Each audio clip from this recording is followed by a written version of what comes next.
Alrighty, good evening, everyone. My name is Daniel Bear, and I'm an event facilitator here at McNally Robinson Booksellers. And before we begin, I would like to acknowledge that we are on Treaty 1 territory, and that the land on which we are gathered is the traditional territory of the Anishinaabe, Aninawak, Anishinaabe, Dakota, and Dene peoples, and the homeland of the Red River Métis. In addition, McNally Robinson Booksellers itself rests on the land once occupied by the Métis community of Roostertown. And of course, we are gathered to celebrate the Winnipeg launch of Phil Christman's Why Christians Should Be Leftists. And we'd like to begin by expressing our gratitude to Kurt Armstrong and to all of St. Margaret's Anglican Church for helping us make this evening a possibility as well. Thank you. And Christman is here, of course, to present the 2025 Slater-McGuire Lecture tomorrow evening at St. Margaret's. And we couldn't be more pleased having an opportunity to hear him talk about his new book this evening. So following tonight's conversation between Phil Christman and host Ryan Turnbull, as time permits, there will be an opportunity for you to ask questions. If you do have a question tonight, just raise your hand enough for me to see, and then I'll come by with this wireless microphone, just to make sure that you're heard tonight by people in the store, and most importantly, to those watching online today as well. And of course, I will be back at the end of the presentation tonight, just to review how the signing procedure is going to go over to the table on my right. And for now, I do have the pleasure of introducing tonight's participants. Your host, Ryan Turnbull, is a theologian with a deep interest in the intersection of theology, decolonization, ecology, place, and friendship. He's currently a visiting fellow at St. John's College and serves as the diocesan discipleship developer at the Diocese in the Diocese of Rupert's Land. He teaches theology at universities and seminaries across Canada. And regularly referred to as one of the best essayists in America, Phil Christman is the author of Midwest Futures and How to Be Normal. He teaches first-year writing at the University of Michigan, and he also serves as the editor at the Michigan Review of Prisoner Creative Writing, and as a book review columnist for Plough, and writes regularly on Substack. His latest book serves as part testimony of his own journey out of conservatism, part entertaining introduction to the American left, and part impassioned call to his fellow believers to take a fresh look at their own politics. In its pages, Christman explains why being a Christian and being a socialist go hand in hand. To tell us more, please join me in welcoming Phil Christman.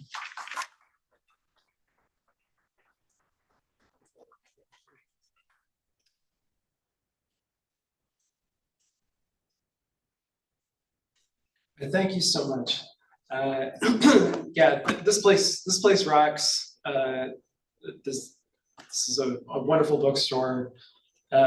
You would think that living in Ann Arbor, I would be harder to impress in the bookstore department, but you would be wrong. I'll just say a little bit about I want to echo what he said about thanking St. Margaret's. This has already been an amazing weekend.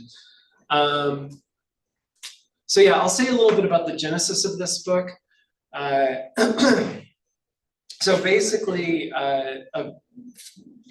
my editor, Lisa Ann Cockrell at Eerdmans in Grand Rapids, Michigan, said that she came to Ann Arbor and she took me out for dinner, and she said that she had a project that she wanted to sort of pitch me, which was insanely flattering. But I was busy with lots of other writing stuff at the moment. I was like, I don't know, it would have to be a really good idea. And then she basically told me that she thinks that somebody needs to make the pitch for harder left, Christian politics that is harder left than the Democratic Party in the US, which is not very hard to do. It is not hard to be harder left than the Democratic Party in the US. Have any kind of a spine, and you're pretty much there.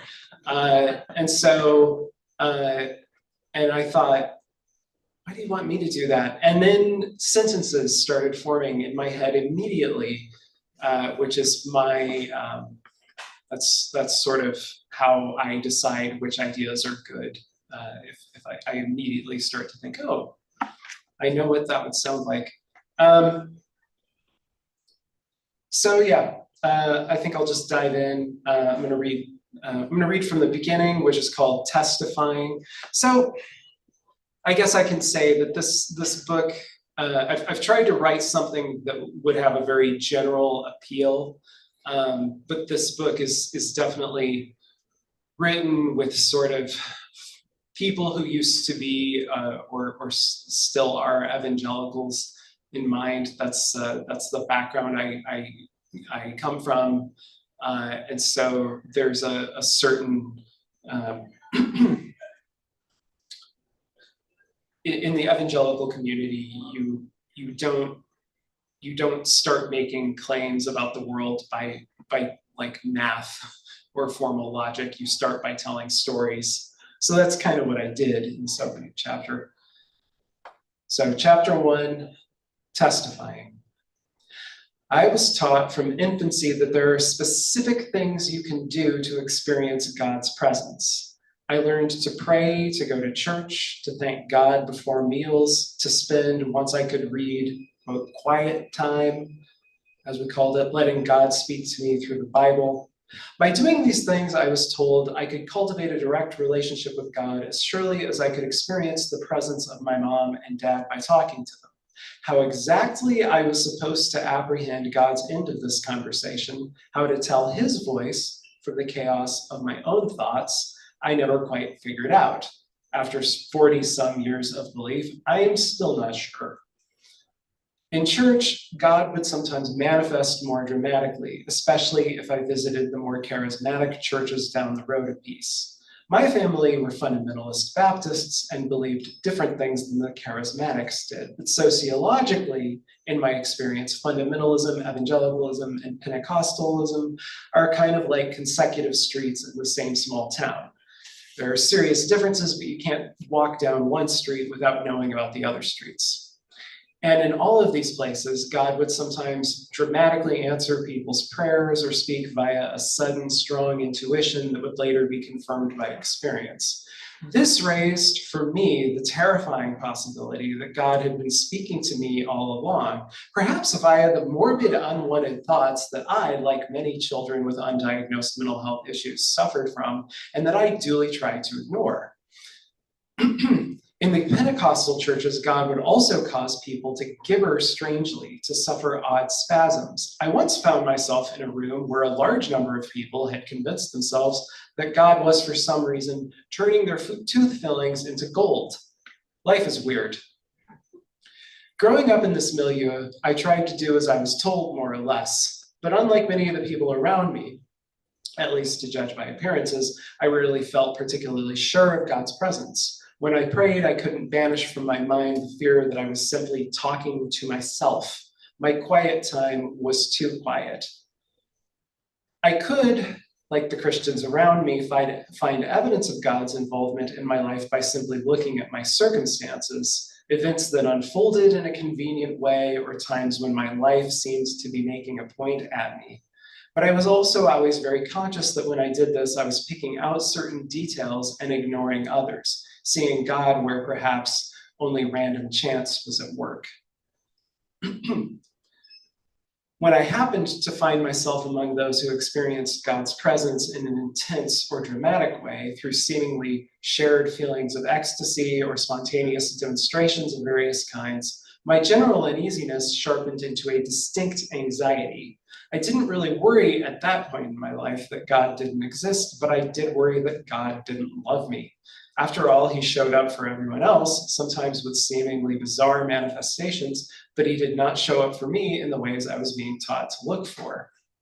These fears were sharpened by the Calvinist theological orientation of my family and my home church. Theoretically, in that system, there is nothing to prevent God from creating a person just for the purpose of rejecting and damning that person to God's own ill-understood greater glory. Paul raises this possibility in Romans 9, or seems to. And if God would do that, then there was also nothing to stop God from making a person think he'd been saved while preparing a long list of afterlife punishments for that deluded person who would, under this system, still be responsible for finding himself in this situation. Perhaps my stirrings of doubt were evidence of such a planned, pre-programmed rejection.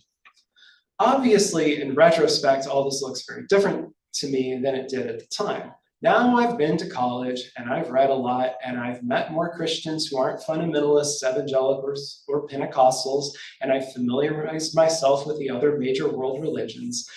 And I know that Christian theology and spirituality, historically considered, don't offer much support for the argument that the apparent silence of God should be construed as a rejection.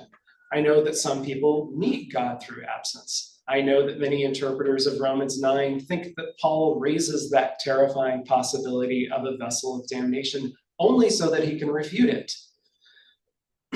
Now that I've done a few rounds of therapy and gotten access to some much needed medical care, I can also see that there were things going on with me psychologically and neurologically when I was a kid that neither I nor anybody around me really had the vocabulary for. I can add all these details together and say, for example, this sounds like a kid who has something neurological going on.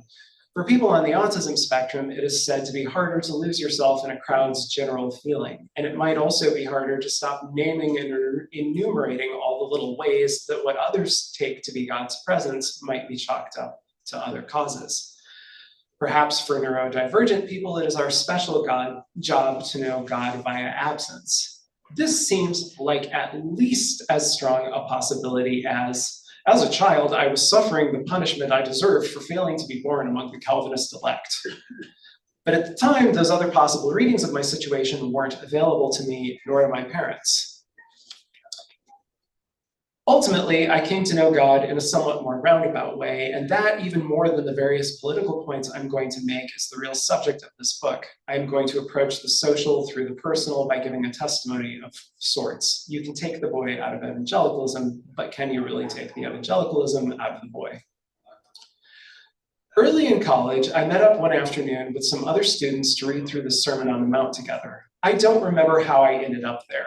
At that age, I was constantly getting involved in this or that parachurch program, this or that group of 2 or 3 gathered in the name, in the secret hope that something unambiguously spiritual would happen to me and put an end to all my doubts. I hoped for this far too fervently to talk about it.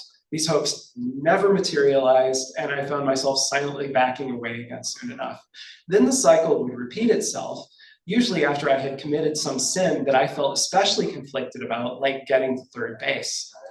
This time, something did happen. It did not look like Christian spirituality as it had been described to me. It was not a quiet sense of confirmation, such as my parents attested to, nor a sudden violent shift in my outlook, such as I have heard people describe, nor any kind of charismatic marvel. And it did not put an end to doubt. I'm not sure anything really can. But it was real enough to leave a lasting impression, which is more than some people ever get. Here's what happened.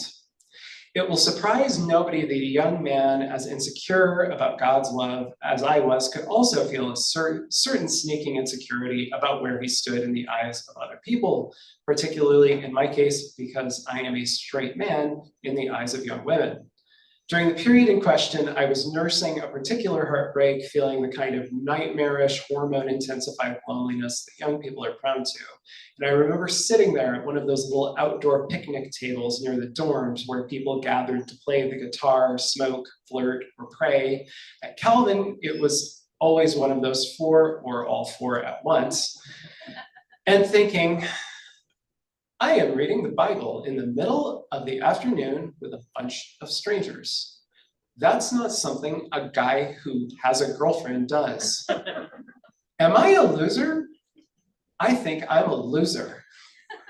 Then I took a look at the people around me and thought, yep, I am a loser. We are the losers. This is what a table of ungirlfriended losers looks like. And then as we read the sermon, popcorn style, like the good little students we were, one person taking over from the last, something shifted. I won't say that these other people were suddenly transfigured in my mind, that I suddenly saw the glory of God shining out of their faces, but a fundamentally different way of thinking about them suddenly appeared to me as an option. A wholly other map of the world abruptly unfolded in my mind, in which, this is as close as I can get to summarizing it, each of these people was a subject that a person could love and was capable of giving love to others and was therefore infinitely precious and infinitely interesting. The whole economy of losers and winners with its implied scarcity of worthiness had disappeared, or not disappeared, but receded.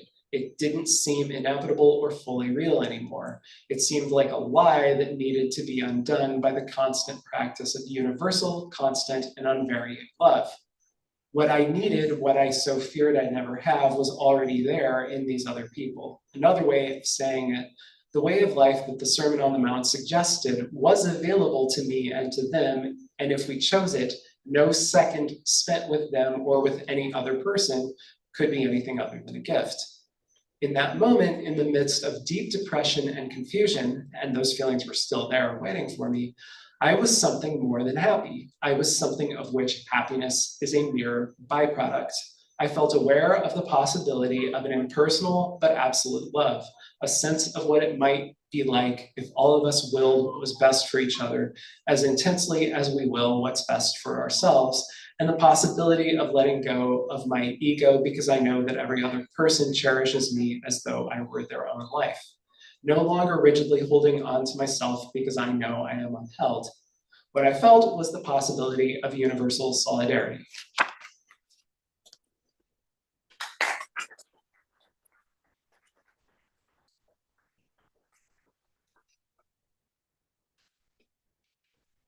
Thanks so much for that reading, Phil. When Kurt asked me to host this evening, he handed me this book, and I started reading, and I was like, "Oh, Phil lived my childhood. That's great." I want to pick up right at the end where you left off. What I felt was the possibility of universal solidarity. As you said, this book is written primarily for an audience of American evangelicals who are just maybe starting to think, maybe the Republican Party is not the only political option. Maybe I can start voting Democrat. And you're saying, well, maybe you could do a bit more than that. But here we are in Canada, and we, live on top of this great big unruly country, and our politics are so intertwined with it. But I wonder, part of the project of leftism is a kind of an international solidarity, and that you're picking up on that in this universal thing. What does this solidarity look like, kind of beyond your kind of American audience, or what would you hope that these folks are going to take from that? Yeah, well, first of all, I think solidarity beyond national borders means that I have to unreservedly cheer for your side of the trade war that my president keeps trying to start. Like, please kick our ass. please win the trade war, because he's in the wrong, and crime shouldn't pay. But I don't know. I think more generally, I tried not to get too. I tried not to return to the subtext too much in writing the book, but one of the things that I had in mind to try to do as I was writing it was like, so I attend a mainline Protestant church. So for those of you who don't speak Christianese, which is fine. Thank you so much for wading through all this. Those places are typically somewhat more politically liberal than the sort of fundamental churches in the U.S. And so I had a lot of friends and people I really admire, who I go to church with, who are already kind of lived out. And I was, one of the things I was trying to do is like, here's a book that will explain to like the community pastor at my church why I voted for Bernie Sanders, like enthusiastically in two separate primaries. And I think, so part of that is, part of the reason why, for the particular audience that I was primarily addressing, it's really important to not stop at supporting the US Democratic Party. Is the US foreign policy is dog shit. It's really evil. And it has been for a very long time, because it's the foreign policy of an empire. Empires are not nice. And also there's just a lot of narcissism and just insensitivity mixed up in it. And one of the ways in which Bernie is at least somewhat of a refreshing break from the typical person who runs for the Democratic nominee for president is that he has noticed that other countries exist and that the U.S. Uses its sphere of influence terribly for a long time. So yeah, I mean, that's all a really long way of saying I think it's important to have like a set of like basic political moral principles and ideas that you're committed to, and like an absolute relationship to those and a pragmatic relationship to parties. Yeah, that's really helpful way of framing it, of having these kind of very certain political convictions, but that allowing a certain kind of freedom and pragmatism around how that's actually going to play out. What will do the most for these convictions right now, right here from where I'm standing? Yeah, that's really interesting. I think you go on in here to kind of make an apologetic for why do we even need to have a politics, right? Yeah. And one of the things that like I've been feeling personally, and I know in talking to other people about this book, like people are feeling right now is just we seem to be in a time where it's politics all the time. Yeah. And I think there's a certain kind of thread right now where folks are wanting to say like, can politics just go away again? Or like we've benefited in Canada from a long period of kind of boring politics, and we like it that way, and all of a sudden we can't ignore it. And you're saying, well, wait a minute, let's examine that gut feeling you're having. I wonder what you want to say about that.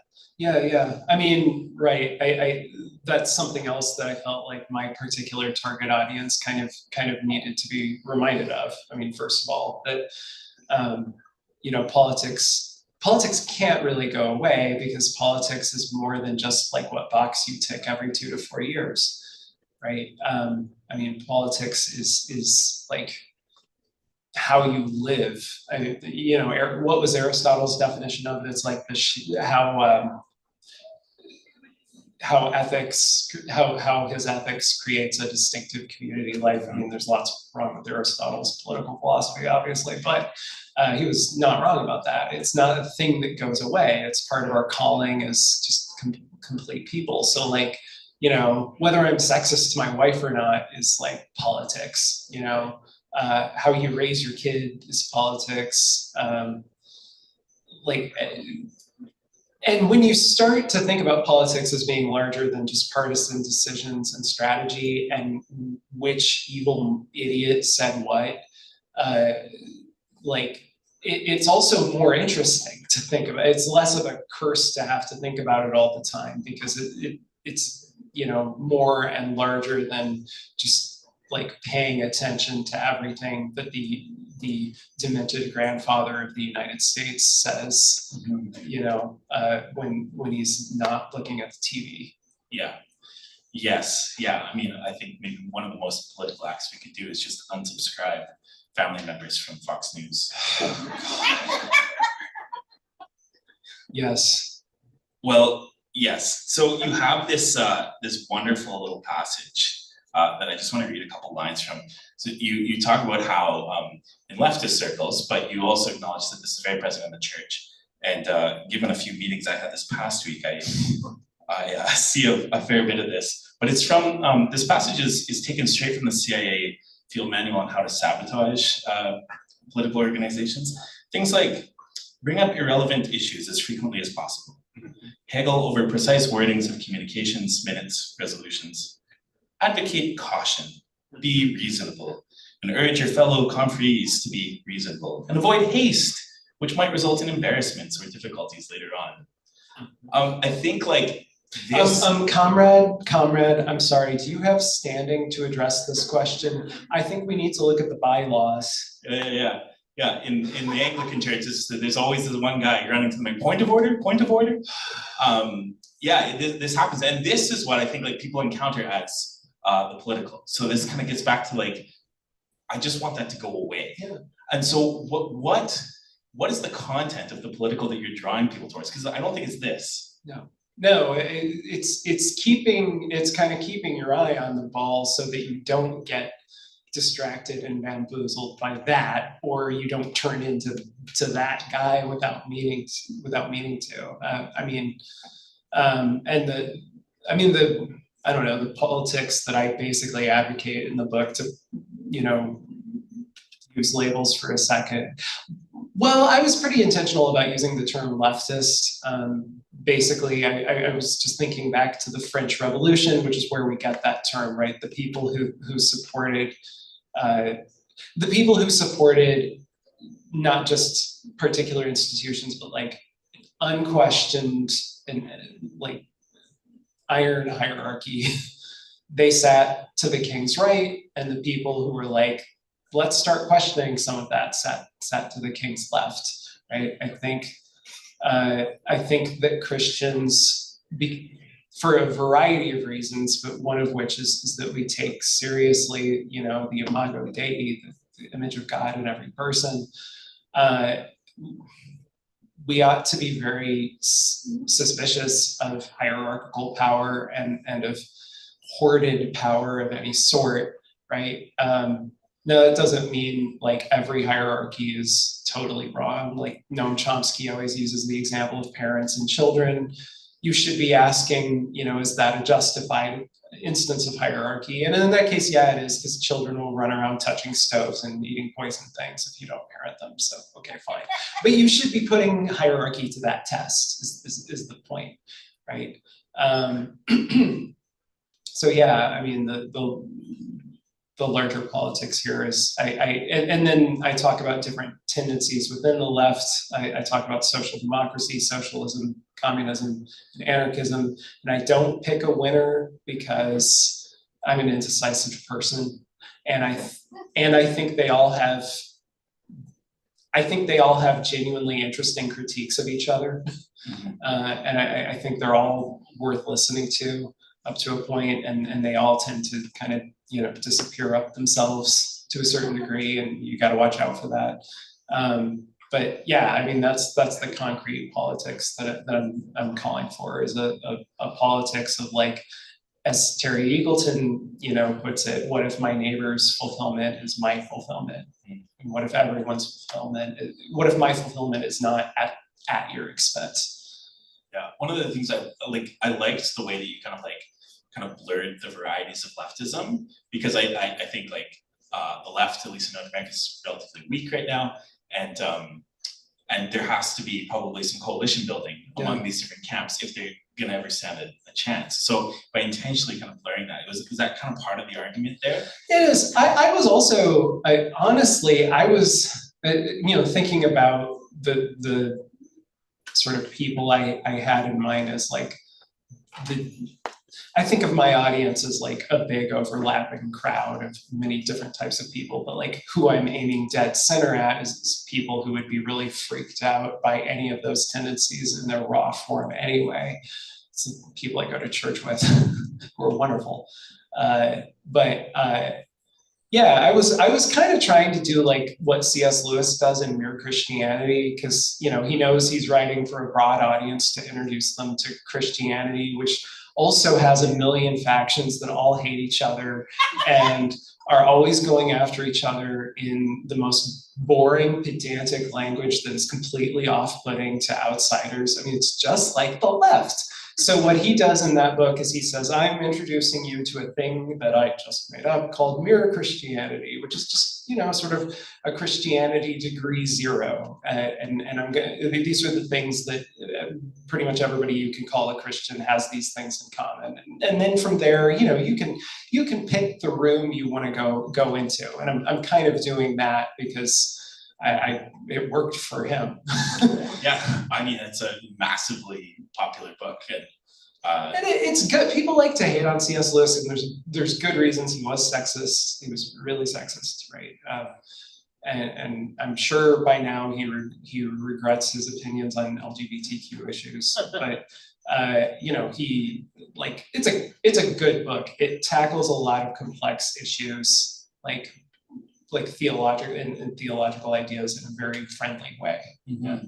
Yeah, but the interesting thing about this book is that you're kind of situating it within this not just a personal testimony style, right? But there's actually a kind of a theological argument underwriting that style, and that is this moment of encounter that you had in reading the Sermon on the Mount. Yeah. So what is it about the Sermon on the Mount that you think like animates a kind of a Christian left? I mean, read the book.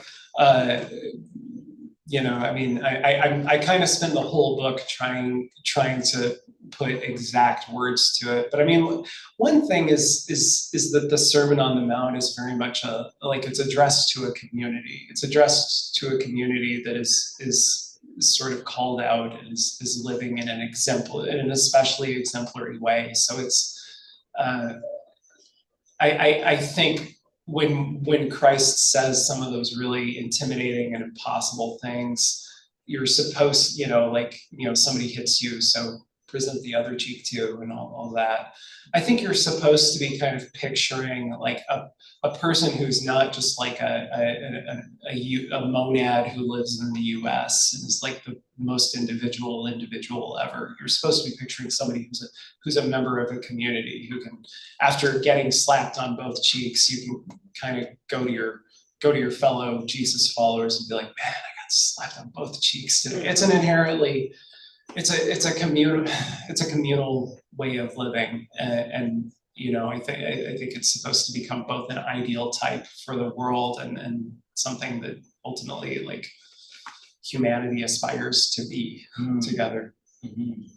So we didn't preview this particular question, but since I was introed as a theologian, I thought it was quite interesting that you chose the Sermon on the Mount, particularly because there are these other kind of towering figures in particularly American political thought who've gone to texts like the Exodus or certain other kind of biblical motifs as the kind of the animating biblical text for their project of liberation or their project of kind of like left-wing political organizing. Did you consider any of these other texts, or was it just kind of like this flowed from the testimony? Well, I mean, it's partly just because that sort of weird subjective experience I had that one afternoon, and how I've interpreted and reinterpreted that it has the place in the book that it does. So it's partly that. I would honestly feel weird trying to borrow the Exodus. If you read the Black abolitionist papers, which I don't want to front, I've only read one volume. It's like a 4-volume set of works by Black abolitionist thinkers from the 19th century, and there's one volume that's just sermons, and oh man, what these guys did with the Book of Exodus is so incredibly moving. I would have felt weird trying to hide. I don't know. I would have felt weird about that. The Exodus belongs to Black political theology in a U.S. context for the next 200 years. I'm not messing with that. But also, I do think sometimes, I don't know. I wanted to write a book that was even though I'm a mainliner and it's written for a mainline audience, I wanted to write a book that was very intentional about no, I actually believe all that stuff in the Nicene Creed. I actually think all that stuff. I think sometimes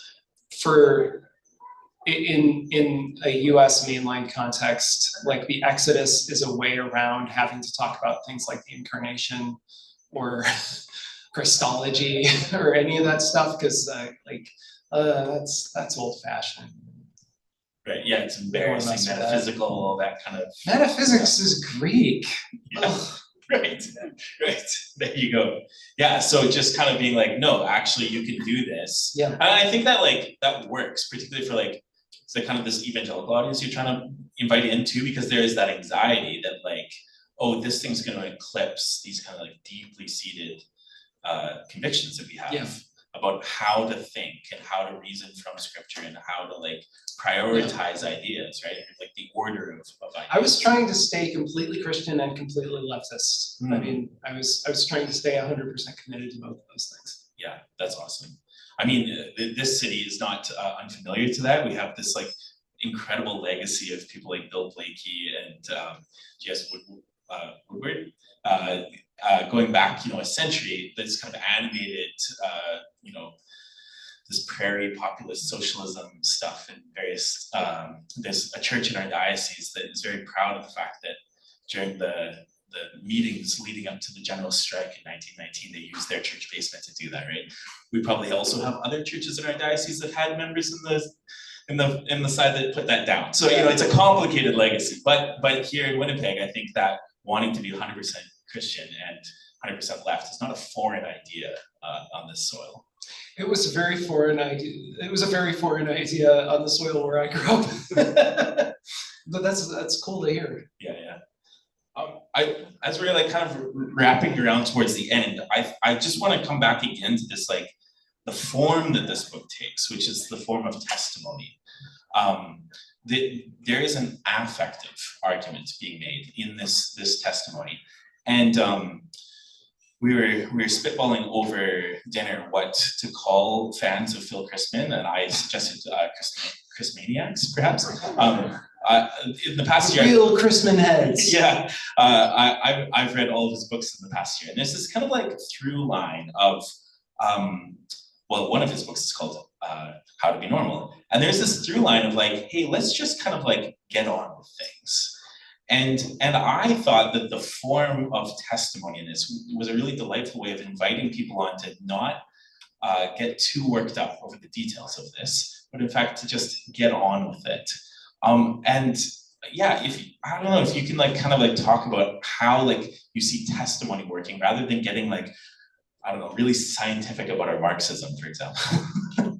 Yeah, well, I mean, this is kind of a boringly simple answer, but I mean, I do think narrative is like one of our oldest and most effective rhetorical devices. I mean, I think stories kind of pry people open who are otherwise, really shut up inside.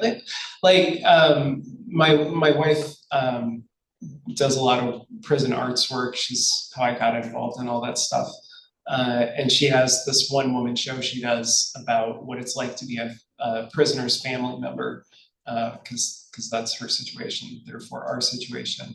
And like, I've seen her do this show in front of people who are just like the most flinty, tough on crime, lock them up, throw away the key, like right-wing guys. And she just has them like crying. I mean, I do think like by the end of the show, I do think there is genuinely like spiritual power in what my wife does, and it's because it's presented as narrative.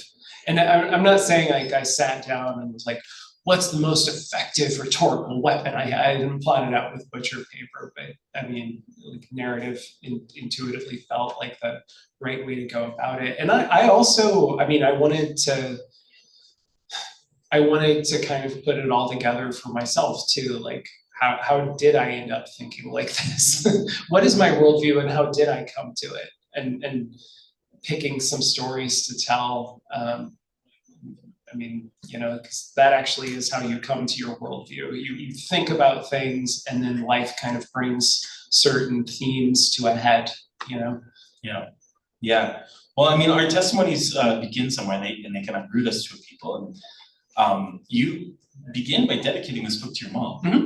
And you come back around to the theme of mothers near the end. Can you just give a little teaser about the role of mothering in your kind of like Christian leftist project? Well, partly it's just, my first book was dedicated to my wife, and my second book, I got my dad, my best friend, and the editor that I've been working with, and I was like, I'm not being very nice to my mom. I gotta dedicate a book to her. But I just have noticed, I don't know, like anybody who tries to not be a jerk to the women in their lives, any guy who tries to not be a jerk to the women in their lives, you eventually start noticing how much the roles of it, whether it's church, politics, work, everywhere, right? There's a certain kind of not super dignified, but incredibly important, or it is, I mean, it is dignified, but unglamorous, doesn't get bragged about, doesn't often get noticed, schlepping and logistics and just unfun stuff that gets so often like kind of it just the organizational default of women do it, goes to women, and like the more I notice that pattern, the more I'm like, one, it's horrible how every organization forces women into the role of organizational mom. Two, at the same time, and in tension with that, moms who are good at being moms rule. You should aspire to be like them. So like as I get older, I'm much more conscious of and much more impressed with like the amount of energy my mom has always put into trying to keep the rest of the family, you know, like in a like doing as well as possible, and you know, talking to each other. I'm more impressed. I mean, I've always been impressed with my wife, but I'm more impressed by like the leadership and administrative work that she does, and the behind the scenes schlepping that she does. My mother-in-law who lives with us, the women who keep the church ministries at like every church I've ever been at going. Like I'm just like, all right, I have too much of an anxiety disorder to be like you, but I'm going to try to be more like you. I'm like always identifying sort of local organizational mom functioning people and being like, how do I be more like that? That's cool. Yeah. And I just think every guy's gotta get in touch with their inner to like just step up and start doing the mom jobs. So start being a mom. Mom be a up. leftist, be a mom. Yeah. Mom up. Yeah. Real mom hours. That's awesome. This book has for such a short, easy read, it actually has like an incredible range of topics and policies and kind of like contemporary issues that you're wrestling with. But I think like from the very beginning, where you have this encounter that transforms how you view each other to kind of like how you come around to thinking about mothers, you know, the end, the kind of the through line is that what you're inviting people into and why you think that it's actually like concretely and objectively right that Christians should have a more left politics is because that is the politics of love. Yeah. And you have this beautiful paragraph at the very end of the book, and I wondered if you would be willing to read that to kind of close this time together. Sure. Love demands that we oppose each other sometimes, and sometimes to the death. Jesus whipped the money changers out of the temple, and Jesus died unjustly. But blessed are those who hunger and thirst for justice. Blessed are the peacemakers. For the Christian leftist, this and not the worldly kingdom in which we achieve justice by killing all the bad people is the sought for, hoped for, prayed for victory. God's justice is ultimately love and reconciliation. Even so, come quickly, the Lord Jesus. Well, amen to that. This week, we celebrated here in Canada the National Day for Truth and Reconciliation. And Murray Sinclair, who chaired the Truth and Reconciliation Commission, he used to give these talks around the town, and he said the first step of reconciliation is just asking this question over and over again. Will you be my friend? And it was this invitation to kind of engage in a politics of love. And that, for me, here we are in the year of our Lord 2025. It was 10 years ago that the TRC reports came out, and Pope Francis wrote his wonderful encyclical Laudato Si. And it was these things coming together to me that were both these kind of like wonderful invitations to love that were like, oh, I probably need to change how I vote and where I spend organizing and stuff. So thank you so much for this book and this invitation to kind of engage in a politics of love. Yeah, thank you.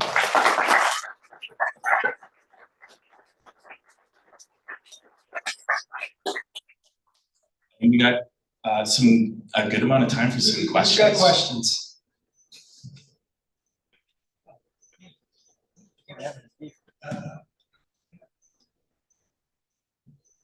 I like the notion of the politics of love, but politics is about gaining power and holding on to it.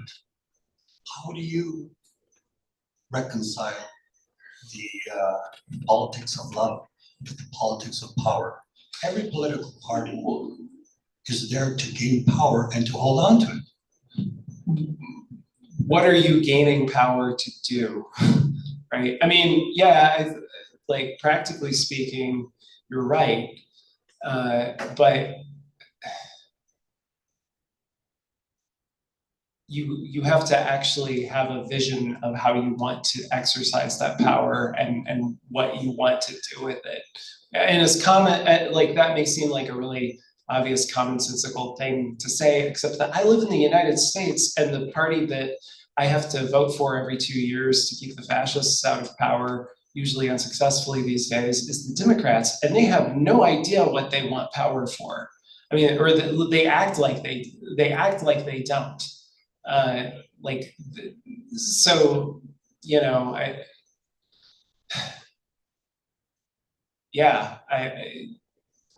I think the politics, so when you talk about a politics of love, that's partly just about like, what is the world you're going to build when you have this power? And I feel like I'm surrounded by people who haven't, I mean, not here, but like in the US, I feel like I'm surrounded by people who haven't even gotten as far as thinking about that. And then, I mean, from there, I wish I had a simple, like, easy principled answer, but I do think that Christians are constrained, like, I don't think Christians are constrained from having enemies or from saying, I'm trying to defeat somebody so that I can make this happen and not these other things. I don't think we're required not to do that. I mean, Jesus says, love your enemies. It doesn't say you're not gonna have any. But I do think we are constrained from, there's a certain level of like scorched earth, just trying to destroy not just the power of the enemy or the enemy's policies, but actually like destroy the enemy personally. That I don't think we're allowed to like fall into psychologically. Even though I'm really tempted to sometimes, man. I watch TV, I see Pete Hegseth's face, Stephen Miller's face, or Tom Homan, and I'm just, there's like no love in my heart at those moments. And so how do you, I don't think there's like a simple principle answer or formula for how you stay on the right side of like fighting your enemies but not hating them, trying to destroy them. But I think part of it is probably like there's a reason that the New Testament talks about praying for your enemies and those who hate you. It sounds like this is supposed to be something that's a routine. You're supposed to be doing this frequently. And I mean, I suspect that doing that probably forms you in such a way that you're less likely to like, go for the throat every single time. I don't know if I don't think that was an adequate answer, but that's the best I can do off the top of my head. Easy question, hard to answer. The gentleman here had just mentioned how Manitoba has had a rich legacy of religion and leftism. In your nation, I'm trying to figure out where the disconnect is, because you've had, of course, in very recent history, a very revered man, Martin Luther King, who was the epitome of leftism and a man of the cloth. How did we get to a point where Christian nationalism is now the big thing? I think we were already, I mean, Martin Luther King's a really helpful person to bring up here, because I think he exemplifies how much we kind of already were at that point, right? I'm always having to remind myself what the I don't know if they called them approval ratings back then, but like when people would poll like the population of the United States, hey, what do you think of Dr. King? What do you think of his movement? What do you think of the civil rights movement, et cetera, et cetera? Is it causing violence? White people were solidly in the majority against Dr. King until he got shot. So, I mean, yeah, I look at the era of Dr. King and I see maybe a historical Christian high point for a public Christian leftism that everybody knows about, but I think the 40 to 50 year period in which everybody pretended to have always thought Dr. King was cool, I think that was much shallower than I would like it to be. I think that's already going. I mean, I I don't think that the average Republican figurehead at this point would even pay lip service to Martin Luther King. I mean, there was a kind of public superego that was restraining people from saying the kind of stuff that people used to routinely say about that guy in 1966 or 1967, and that's gone again. So I guess I kind of feel like that's where the U.S. is always struggling not to be, is right here.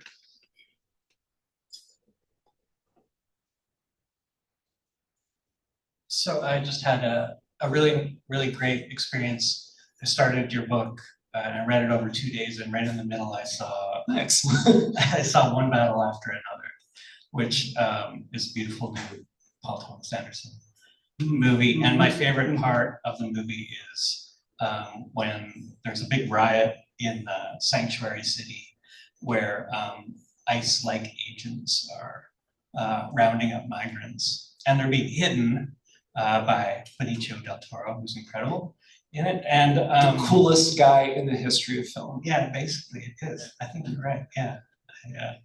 I think about him often now. But as I was reading your book at the same time, it struck me that scene was especially resonant for me because they escape through a tunnel. They work their way through a tunnel and emerge into this chapel where they're sitting around playing guitar for one another. It's this beautiful image of sanctuary and real kind of material Christianity. So do you think that I guess my question is, have you seen the movie? And also, do you think that these times give us opportunities for mainline churches and churches in general to be more material in their solidarity? 100%. And to answer your first question, I mean, One Battle After Another is one of the greatest movies ever made.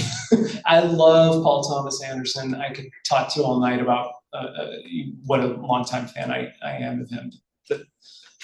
It's his masterpiece, probably.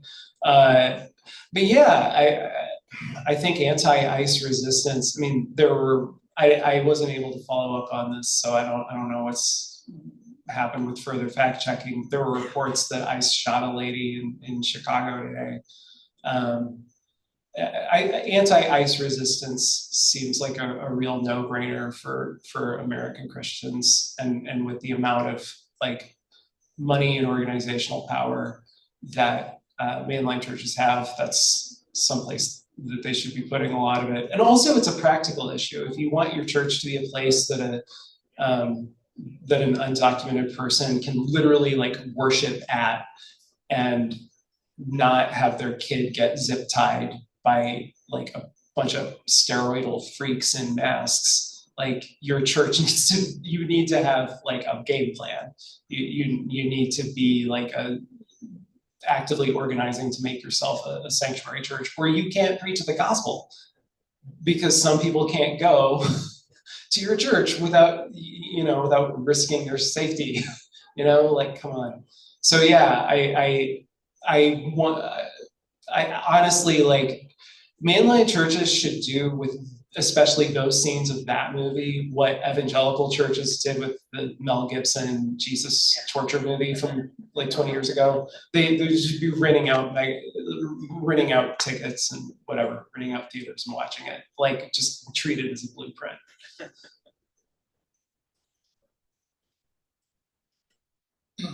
Yeah, there's an Anglican priest or minister in Halifax that has a YouTube channel where he comments on a lot of social issues. I think a disproportionate amount of it he directs at what's going on in your country. And one of them, he talked about a minister in a fairly fundamentalist church. And after he'd given the sermon, a couple of people came up to him and said, well, where did you get all those woke talking points from? And it was the Sermon on the Mount, wasn't it? Yep. Exactly. So what has always puzzled me is how these people have all these discriminatory, hateful attitudes in light of what's actually written in the Bible. What process, or is there even a thinking process? There's a process. I mean, people make the mistake of thinking like fundamentalism is just kind of stupid. I mean, I think it's horribly, horribly wrong, but like the fundamentalist seven intelligentsia, they have arguments. Now, a lot of that, the intellectual superstructure of fundamentalism, I do think that's corroding a certain amount in the same way that the intellectual superstructure of non-religious conservatism in the US is also corroding. Like National Review used to have to be a good magazine so that conservatism could look like it was about something other than just being mad that Black people were gonna move in next door, right? And then Ronald Reagan became, this comes up in the biography of William F. Buckley that just came out. Once Reagan won in 1980, National Review didn't have to be an interesting magazine anymore. All of the good writers that they had, they got rid of, and they became this boring partisan rag. 40 years later, they're like, it's unreadable garbage, right? Even if you put ideology aside, it's awful. And so in the same way, I think the intellectual aspect of conservative Christianity is not where it was like when I was a kid even, but man, they have all sorts of arguments. I mean, one big one, I came from people who are called dispensationalists, which is a really weird, I'm sorry if this is getting too nerdy, but it's a really, really weird specific argument within fundamentalist Protestant circles where God basically has like a different deal going with the world at different points in history. So when Jesus says all that woke sounding stuff, oh, no, see, that's Jesus offering to do this dispensation with Israel, but then it didn't work out. So now we're in this dispensation. It's okay, sure, And part of that is just that, like, all the religions of the book have this problem of trying to get the texts to harmonize with each other. So, the fundamentalists have their way, and up to a point, I don't blame them. But it's always a way that, like, what I do blame them for is that their mechanisms for making the Bible harmonize with itself are always like whatever's going to be least socially disruptive and scary to rich people, is the sort of interpretive scheme that they go with. We have time for one more quick question there. I know you're here for a couple of days, and I'm sure you'll have lots of very amiable conversations about left politics and Christianity, given this place, which is a pretty great place. Are you able to have, as you promote this book, do you imagine you're going to have amiable conversations, in the United States? I mean, I hope you will. Can you sort of see your way into that? Yeah, it's case by case, and sometimes if it's not amiable, sometimes it's my fault. I get mad too quickly. Sometimes it's their fault. I was on a podcast. I was invited to be on a libertarian guy's podcast, and I did not think that was going to go well because, like, really, there's like hardly any political position I'm further away from in some ways. But he was extremely respectful. He was a really nice guy, and he came off very genuine. And so we had a very nice conversation. And then I've also had a couple of reviews where people were just clearly loaded for bear when they started writing the book. I mean, I'm really curious about what my family's going to think of it, honestly. I know my mom has it and she's reading it. I don't know. I don't know if my dad's well enough. He's just got some cognitive stuff going on. And I don't know if my sister or her family, or I think they might not read it so that they don't get mad at me. It's always a weird dance with family when you're the only leftist. So I'm curious. All I know from past experience publishing books is that, like, it'll go way better than you expect with some of the people you're anticipating hate from, and then someone you're totally not looking for will get super mad at you. That's the only thing I'm absolutely sure will happen. Okay, I think we can move along to the signing portion of the evening. Yeah, let's give it a round of applause.